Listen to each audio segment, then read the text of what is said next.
ఇరాన్లో ఆర్థిక అస్తవ్యస్తం. ఆర్థిక మంత్రి అబ్దుల్లా సెర్ హెమ్మతిని అభిశంసించిన పార్లమెంట్. ఆర్థిక వ్యవస్థ పతనానికి ఏ ఒక్కరినో బాధ్యులను చేయలేమన్న అధ్యక్షుడు మసౌద్. ఆర్థిక సంక్షోభంలో చిక్కుకున్న ఇరాన్ దేశ కరెన్సీ రియాల్ విలువ దారుణంగా పడిపోయింది. డాలర్తో పోలిస్తే దాని విలువ ఏకంగా 9,50,000 రియాల్కు పతనమైంది.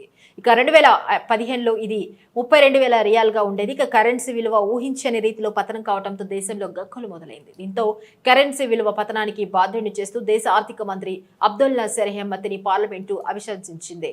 ఇక 273 మంది చట్టసభల్లో 182 మంది ఆయనకు వ్యతిరేకంగా ఓటేశారు. అధ్యక్షుడు మసౌద్ పెజెష్కియాన్ గతేడాది జూలైలో బాధ్యతలు చేపట్టినప్పుడు డాలర్తో పోలిస్తే రియాల్ విలువ 5,84,000గా ఉండేది. అయితే గత 6 నెలల్లో ఆర్థిక వ్యవహారాలపై దేశం నియంత్రణ కోల్పోవడంతో పరిస్థితి అస్తవ్యస్తంగా మారింది. ప్రస్తుతం ఒక డాలర్ కోసం దాదాపు 10 లక్షల రియాలు చెల్లించాల్సి వస్తుంది. 2015 అణు ఒప్పందం నుంచి అమెరికా తప్పుకోవటం, పశ్చిమ దేశాల ఆంక్షలతో ఇరాన్ విలువెల్లాడుతోంది.